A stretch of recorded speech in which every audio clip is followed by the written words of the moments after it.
That's Nick. And that's Joseph. And today we're here to talk about Force of Nature, The Dry 2, the 8th film directed by Robert Connolly, which is being released courtesy of IFC Films on May 10th, 2024.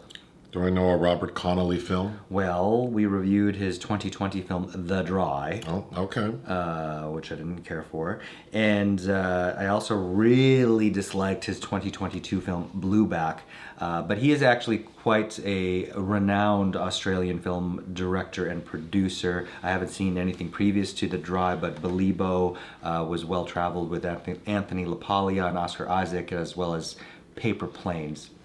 What is this film about? 5 women participate in a hiking retreat, but only 4 come out the other side. Federal agents Aaron Falk and Carmen Cooper head into the mountains, hoping to find their informant still alive. What's your pull quote? Nonsensical, sentimental, and overall poorly researched, this bland, forgettable whodunit wastes a flock of interesting women who are all ultimately demeaned by dreadful dialogue. Mine. With so much going on, it's remarkable how unsatisfying and uneventful Force of Nature, The Dry 2 is. I mean, it's based on, again, like the first one, a runaway bestseller by Jane Harper. And I almost wonder what somebody could have done with this film if they had used the bones of the novel and divorced it from the Eric Bana character completely. This is going to be a long one because I have a lot of notes and the story's complicated. But then what it amounts to is just like if it were a choose your own adventure story, this film feels like they chose the most boring options. Yes. To end up with. Mm-hmm. But so how is it related to the first film is that Eric Bana is back as Aaron Falk. Yep. A federal detective. Mm-hmm. And in the last film, I don't recall it at all, except I remember saying that the film felt dry. It was dry. Mm-hmm. But what I do recall is that he goes back to like a small town that he's from. Mm-hmm. The small town he's from. There's a missing teenage girl. Yes. And I recall liking that movie more than this one, I think, because this one, there's just so many, they're trying to connect a lot of things that don't need to be connected. Yes, but initially it holds some promise because of the women that are going in the woods. I kind of like their chemistry or lack of chemistry at first, but women in the woods, Australia, somebody disappearing in the woods. I was like, this is going to be Picnic at Hanging Rock. Okay, great. Let me describe the story. So the film opens with 4 women leaving the woods, like looking like they've been through it. One of them's pretty injured, screaming for help. And then we realize that there should be a 5th woman coming out, but they don't know where she is, or they're acting like they don't know. So Aaron Falk, Eric Bana's character, is now working with this other lady who wasn't in the first film. And they're both detectives, and they're there because the woman who's missing, her name is Alice. Mm-hmm. Alice is an informant for these feds. She works for a company that is involved in like money laundering. So that's what the feds are trying to do, is incriminate this corporation through this informant. So now that she's missing, they're there because it's not so much that they care about finding her, but she has information they're looking for. Mm-hmm. That she was supposed to acquire before this retreat. Yes. So why is she out there? The company she works for, the company that's being investigated, they are doing this like team building event where they take 10 employees, 5 men, 5 women, out to this like mountain range. The Girling Ranges. Which looks beautiful. It's picturesque. Yes, it is. is. One positive is I really like the setting of the film. But they're taken out there. And the way it looks is like this is like a tourist attraction. Like people go there to explore. And these women get lost in the woods. Mm-hmm. And we need to get more into it because I don't understand how that happened. We also never really revisit the 5 men who are out there who are also their co-workers, but literally we don't see them again. Right, but also why did they separate them by gender if this is supposed to be a team building exercise? Right. But so then of course the gag is like, where's Alice? Mm-hmm. But as the days go by and there's an enormous search party looking for her, the first gag is like, oh, we find Alice and she's dead. So then the next gag is, well, who killed Alice? Mm-hmm. And so we presume it's one of the 4 women who made it out alive. But then there are other things going on because we know that she's there on a team building retreat for a company that's being investigated that she's an informant for. So we think, oh, maybe it's a setup to get rid of her ass. But we also learn that there's like a serial killer from like the 80s who had his like headquarters in the same like mountain range. Apparently he was murdering women in the ranges. And burying them there, and he had like a hut that he would do it in. And these women find the hut after a day of hiking in the wrong direction. Even though it's made to seem like for the past 4 decades, like law enforcement has been looking for this location. Yeah, there are still the remains of some of his victims missing. Yeah. But ultimately, it's one of the women who accidentally pushed the woman, and we can get into it, but she accidentally pushes her. And so Alice, the informant, the missing one, hit her head on a rock. And that's how she died. Yes. So it's not this like... all the suspense was like knocked out of me. But so then the last thread to tie up is the information that the feds wanted. And we find out that Alice did get that information. She made the copies of the documents, put them on an external hard drive, and then she had buried them in the woods, thinking that she would come back. By burying it, we see her throw it on a tree stump and like step on it. Yeah, she doesn't really bury it. She kind of just throws it down and then kicks a leaf over it and steps on it. But one of the other women sees her. So at the very end, and we'll explain all the women's roles, but at the very end, that lady who saw her bury it gives it to Eric Bana. So now, presumably, he can take down... What is the name of this corporation? They have a weird name. Bailey Tennant? Yeah. Okay. The women. The women. So there's Alice. Played by Anna Torv, who you might remember from many episodes of Mindhunter, who to me is giving poor man's Lydia Tarr and is the most interesting character. I agree. I think she's the most interesting. She's the informant, the missing one. Then we have Hugh Jackman's wife. Ex-wife, I believe. Oh, ex-wife. But Deborra-Lee Furness, as Jill. She's like the boss. She's married to, I guess, the owner, Daniel. Richard Roxburgh, who many might recognize as the Duke from Moulin Rouge. Oh. Then there's the one who pushed Alice. Jill? Lauren. Oh, Lauren, you're right. Yes, Lauren. Played by Robin McLeavy, who gave a really great performance in a movie called The Loved Ones many years ago. Then we have 2 sisters. Yes, Bree and Beth. And they work at the company because initially Deborra-Lee, she explains that this retreat is like, it's kind of like for, initially she says it's like to like cross-functional team building. So bringing people from upper level to lower level. But then like unsolicited, she goes, well, the truth is it's like problem team members. We bring them out here to hopefully get them to act right. So even with her saying that, I thought, oh, is this pointing us in the direction of like she's going to exterminate one of these women? But even then it doesn't make sense. Why would you put 2 sisters together? So these 2 sisters are like lower level employees, specifically the one who in the end gives Eric Bana the external hard drive. That's Beth, played by Sisi Stringer. She works in like the mail room, basically. Like she's in the bottom rung. She makes copies, and she was there that day that Alice was down there trying to make copies. And she saw how the owner was reacting, and then she was concerned that maybe he thought she was doing it. So there is some tension built in as far as like all of the people who are on the retreat, like the 4 women sort of being anxious about why they're there. Then there's Eric Bana. Don't need him at all. Man, he really was so like flat in this. He's why we have to keep the dry as part of the title. Oh, can we talk about the title? Would not to be confused with the subpar Sandra Bullock, Ben Affleck romantic comedy, Forces of Nature. So instead of calling it the Dry 2 Force of Nature, it's flipped. But I don't understand why they emphasize Force of Nature, because what is the force of nature in this movie, except that they're in the woods? It's a stretch. It is a stretch, it feels, at least in this presentation. And then the other Fed, who plays her? Jacqueline McKenzie, who I also saw in another terrible film this year, The Converts by Lee Tamahori. But I like her screen presence, but... I feel like we could have just had her in the film. Yeah, we could have made this all about kind of the women. Okay, so an additional side. So this movie is 2 hours long. Mm-hmm. And I think 25 minutes of the film is wasted on all these damn flashbacks we get to Eric Bana as a kid when his mom and his dad were in the same mountain range. And at first he says, my mom died in these, like we lost my mom in these woods.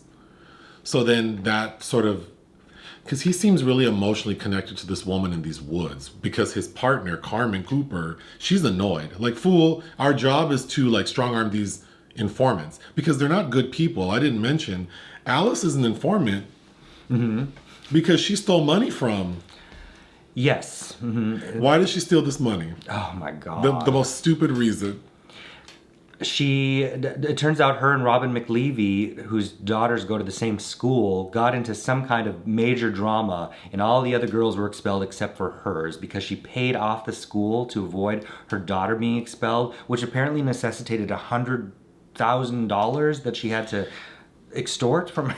Alice's daughter and her friends were bullying Lauren's daughter.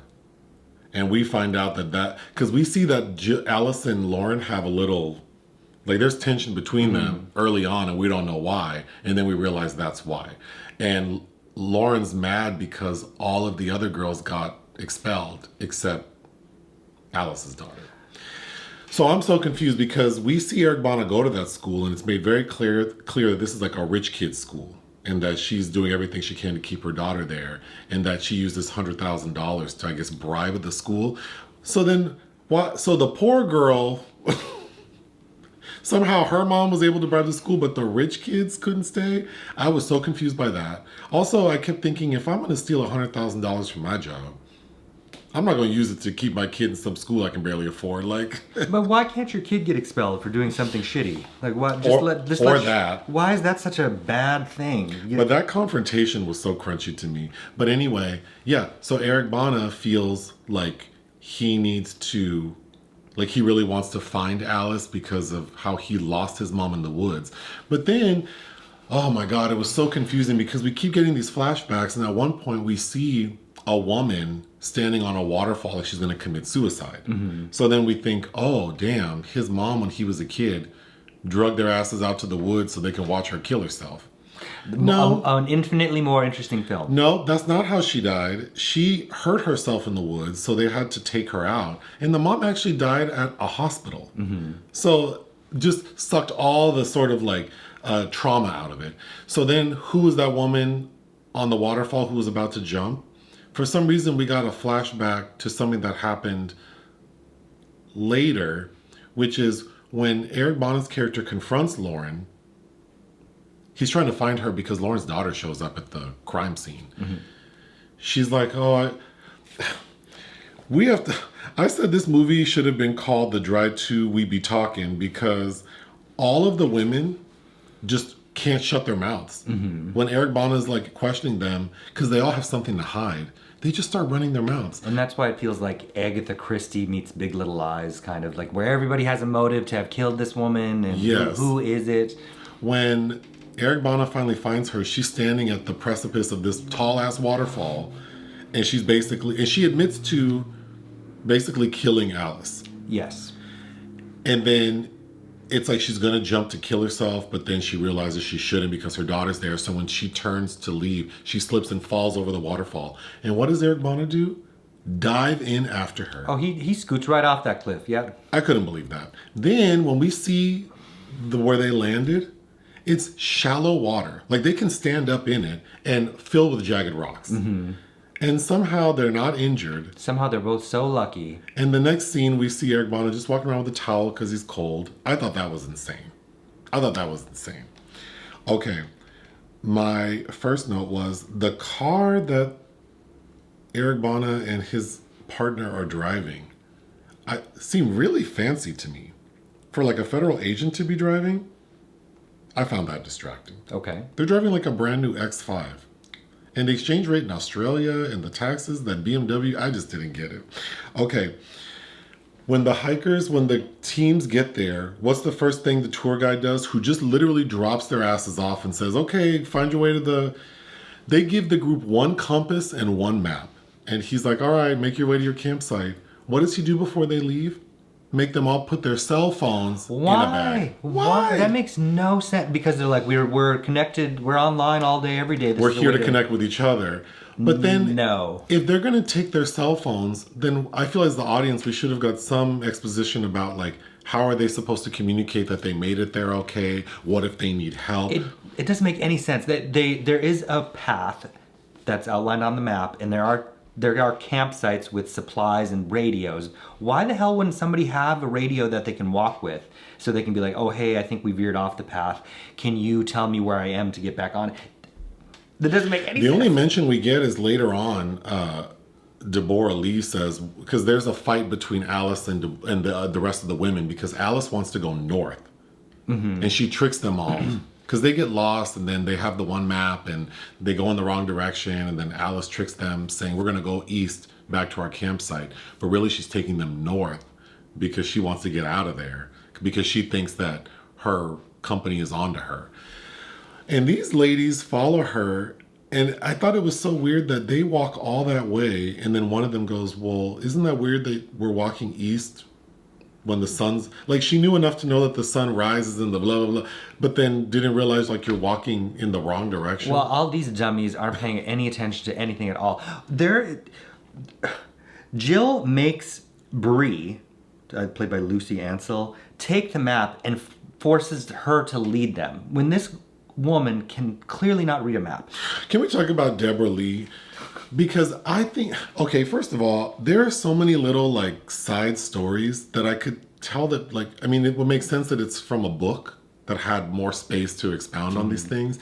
But everything in this is just so, like, they bring up stuff and then it just goes nowhere. But Deborra-Lee's character, I think that she brings a certain, like she's not a nice lady to the role. Because she looks like she'd be a mean lady in this movie. But then the way that, like, the dialogue, she seems kind of a softie, kind of a nice lady. I don't think the casting or the writing of the character matched. The writing's terrible, but she's snippy. Yeah, this just seems. Does Bailey Tennant not have a human resources division? This seems like a nightmare. Wouldn't for a retreat there would be planned activities and icebreakers and. Well, right. They're just walking in the woods for days, like, and they're supposed to be out there for days. They have to shit in the woods. I'm sorry. I'm not doing a team. I've done many team building exercises where we go on excursions. They're for like 3-4 hours. And then they give us a bunch of food and alcohol and prizes when we're done. Mm-hmm. This didn't make any sense to me. No, this seems miserable. Okay, other side stories that just kind of got brought up and then go nowhere. Deborra-Lee's character implies that Alice maybe had an affair with the owner. With her husband, yeah. But then she makes it seem like, well, as long as you do what I tell you, it's fine, or okay. Then we see Alice pick up her daughter from school, and that's when Eric Bana approaches her. And she gets mad, like, don't drag my daughter into this. And then the daughter comes out and goes, oh, who are you? My mom never introduces me to her boyfriends, so I have to do it myself. Oh, he's kind of cute. This little fast-ass girl, what was the point of that? That was very Christina Crawford, where she's serving the liquor to Joan's boyfriends. I thought Eric Bana reminded me of, like, Bill Murray's, like, younger brother. He just looks so sour in this movie. Well, he's got nothing to do. It's so dull. I was confused because of the organization of the film. Like, you know, we see the opening of the film is, because the opening of the film is really the middle of the story. Mm-hmm. And then it's like before, and then it's current. So that's confusing because within all of that, we keep getting flashbacks to Eric Bana as a kid, which confused me oh my a God, lot. So unnecessary. And then poor Jacqueline McKenzie really has nothing to do except provide him emotional support about that. Well, and then she's frustrated with him. Like, you're not doing our job is this. Eric Bana's character seems like he's not good at his job. Yeah, exactly. I thought it was funny that these ladies are out here, obviously, like, not accustomed to being out in the woods and roughing it. And there are like 3 occasions where they find water, mm-hmm. and you just hear someone shout out, "Can we drink this?" And you hear someone say yes. At one time they go, "Oh, if it's running water, you could drink it." But I thought, y'all don't even know east from west, north from south. But at one point they're drinking. You can't use a map. Running water, and there are bats above them, and it's like, And then someone says, "Oh, that area where there were thousands of bats." There were like 20. And you're like, I counted like 20. There are more in Indiana Jones and the Temple of Doom. There were like 20. I also thought another name for the film could have been The Dry 2 Falling, because we see, for some reason, Deborra-Lee's character, she just like trips and falls. Like it amounts to nothing. She's not injured. She just looks clumsy. Then we see one of the sisters drop the map in the river and fall into it. And the score for that sequence, when they drop the map into the river, you would have thought like a serial killer's chasing them. Thrills! And it was literally them trying to pull the map out of the water. I thought that was hilarious. It's Robin McLeavy who falls in and clearly cannot swim or... Then, of course, Alice falling and hitting her head. Then Lauren and Eric Bana's character falling into the Dry 2, I Fall to Pieces and use Patsy Cline's song. Or that. Okay, so then they've been lost for a day and they're concerned about shelter. And guess what they come upon?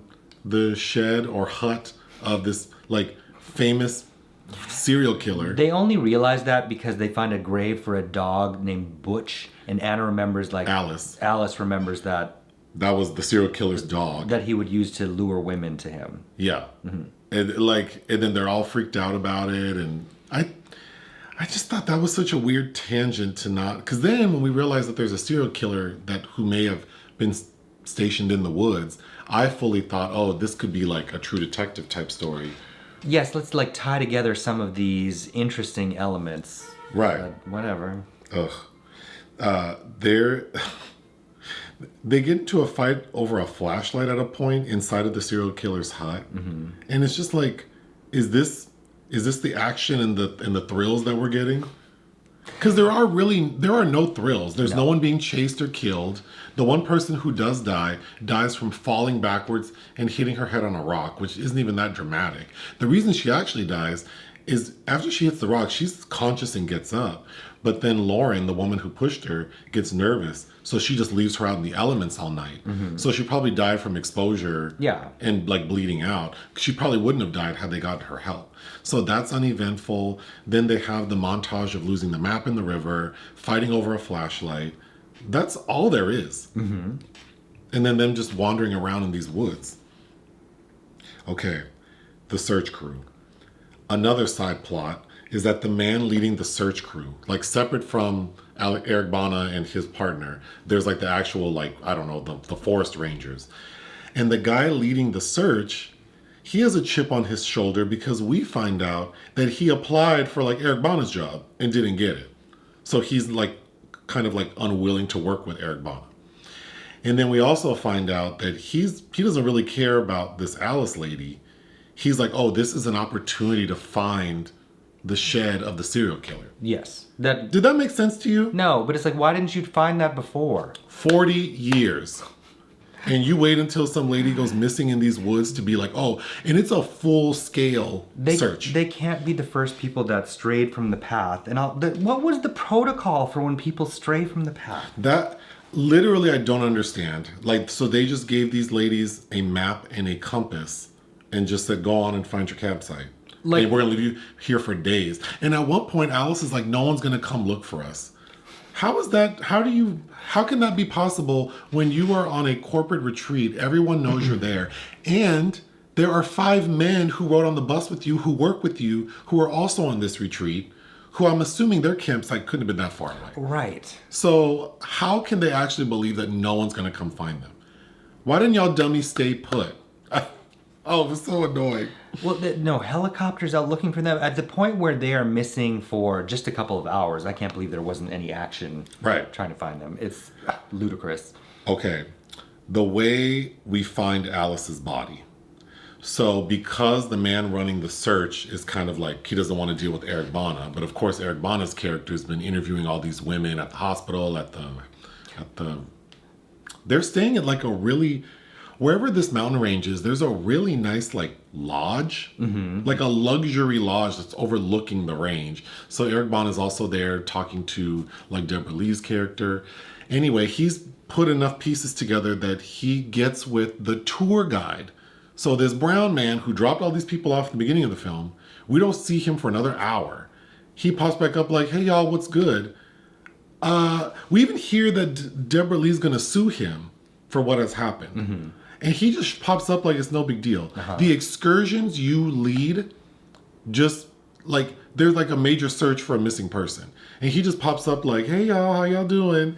And then Eric Bana gets with him and says, hey, I think maybe this is the last time we saw Alice. And the tour guide goes on the map like, oh yeah, we just drive over here and you walk for a few hours. What? And then literally the next scene is Eric Bana like Finds her body. immediately finds Alice's dead body. And that's when the man running the search says we have to call off the search because there's really bad weather.